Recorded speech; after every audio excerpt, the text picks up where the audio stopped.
how to make a big Danish julestrian. If you've seen my video before about how to make these little ones, we're basically going to make 3 of these at once, and they kind of arrange like a cube to turn into a big one. Now you could either do the one all the same colour, which is pretty nice, or you can try putting 2 colours together. I made this one earlier and I wasn't quite satisfied because there's too much red this side and there's too much white this side. But I think I've worked out what I did wrong, so now I'm going to show you how to make a nice 2-colour one. So we start off with strips as before, which are the long thin strips. Fold them in half, cut off the edges like this, and you need 12 of them this time. So I'm going to take 6 red and 6 white. And to start off with, you're going to need 4 red and 2 white.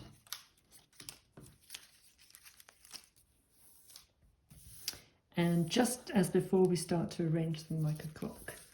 So we put a red one up to 12 o'clock,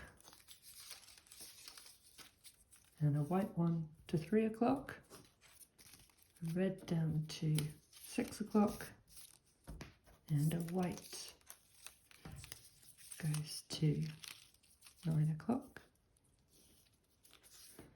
So that was just like what we did before, but leave a bit more space here because we're going to put 2 more reds in. One of them goes up this way, another 12 o'clock. Just to go through that one. And then this one goes again down to 6 o'clock, goes under that one and through the other one. So now you should have 8 together like that.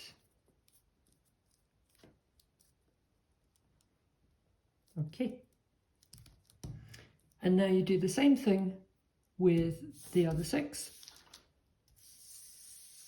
Oh, I'm so excited about doing that.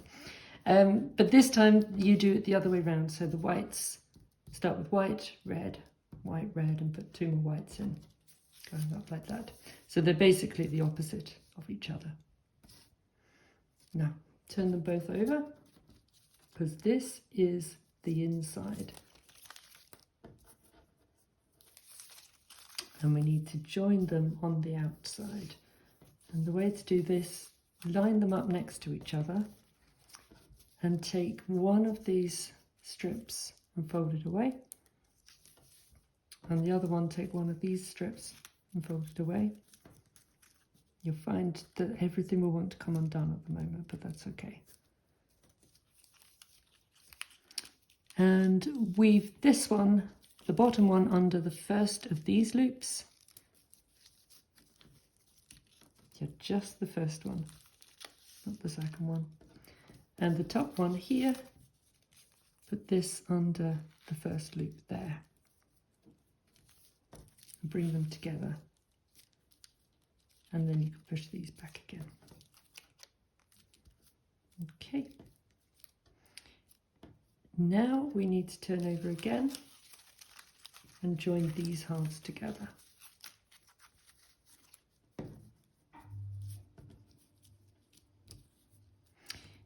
If you find it hard to keep them all together at this point, you can put a little bit of tape on the inside here just to hold everything together, but I actually just tried that and I don't advise it because it makes things a bit harder to push through earlier on. Not impossible, it can be done, but it's a little bit harder.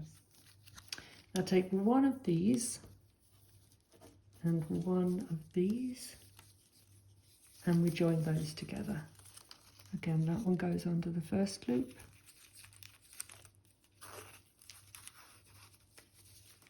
And this one goes under the first loop here.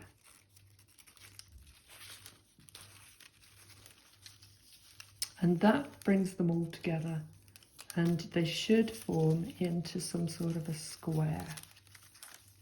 You can arrange them a little bit to make them into a square. And then we need to stand it up.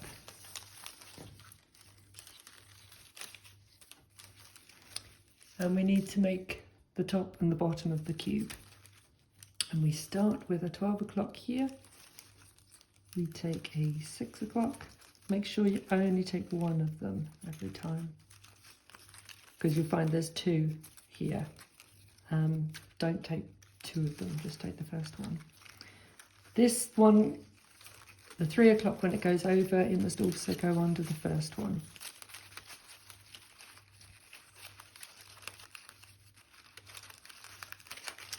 And this is kind of going to lock it together.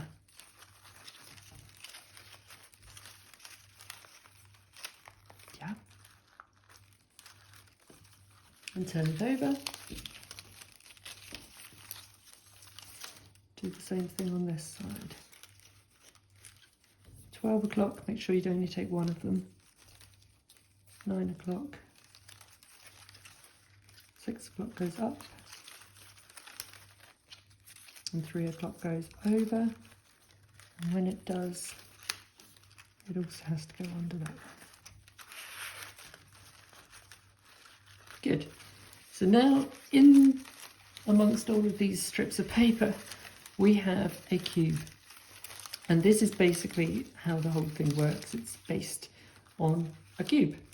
Otherwise, you're just doing the same things as before. So we'll start with this side. And it's the same as before, where you take one of these and you put it away from yourself and to the right, make a little crease, fold it over, crease again, and that has to come under that one and feed it through. And just as before, we want to make a point there, but that wasn't ever so good, but it doesn't really matter. And this one is really hard to get very fine points. But in fact, I find actually it's nice to be a little bit loose in a way.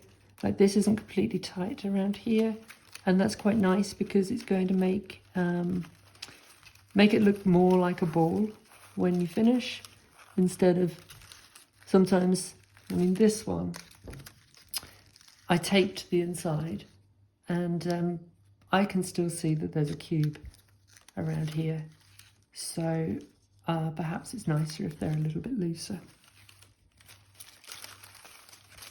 Right, this is number 3 on this side.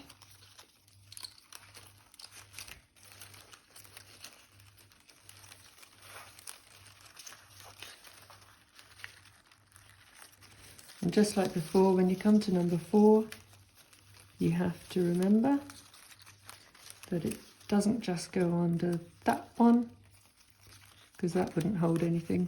It has to go under the loop underneath.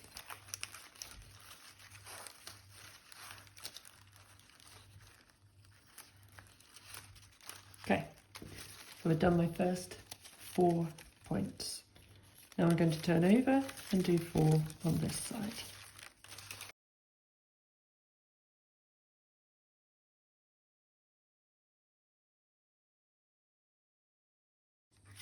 Now we've done this side and this side. Of course, there are 4 more faces that we need to do. So let's go ahead and do those.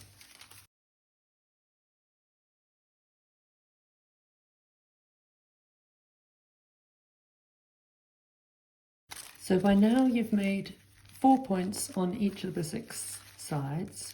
And if you look at all your 8 corners, each one of them should have 3 points.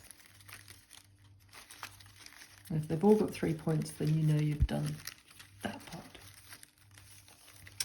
So now we come to the last part, which is just making the points on top of each side. And this is the same as before. We do a 12 o'clock down, a 3 o'clock over, a 6 o'clock up, and the 9 o'clock across. If you're not sure what I'm doing here, try and look at my other video, because it's a little bit easier to see in the other video. Now this one is really short, and that happens sometimes, but we'll just do the best we can. We fold it fold it away from yourself this time, and without twisting, just bring it round into that one, and it should pop out of this spike here, but it might not do if it's so short. Yeah, that's all we get. In fact, that's really, really short. It's almost disappearing. I don't have to cut that one off. Anyway, we'll go around and do the next ones. This is a longer one, so this one will come out easily. There it is.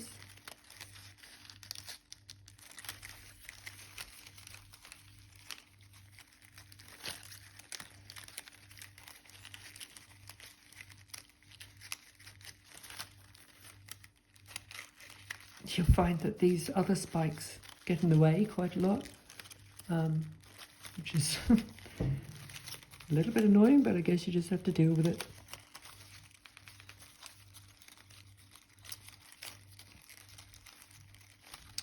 If you had taped at the beginning the inside, like I said you could do, you'd find these are much harder to get through.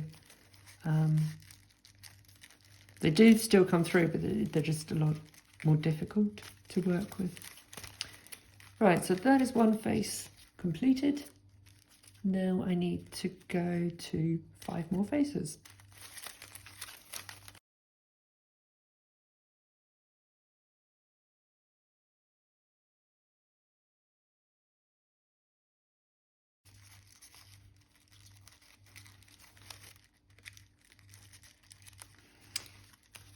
And when you can't find any more faces to make spikes on, then you are finished.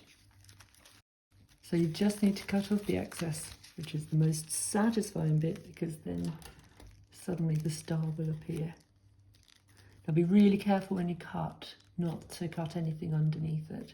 That's why I'm using these really small scissors.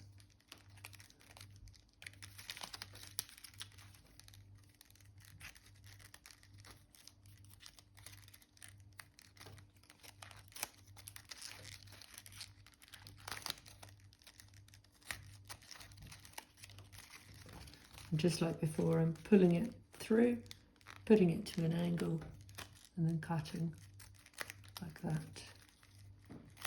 So you have, again, 6 faces that you need to cut.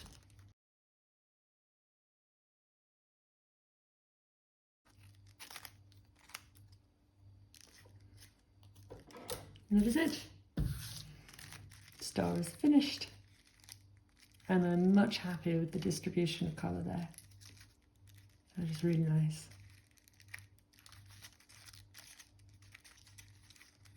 Hope you enjoyed the video. If you have any questions, please just write a comment. Ask me any questions in the comments and I will do my best to help if I can. Thank you for watching.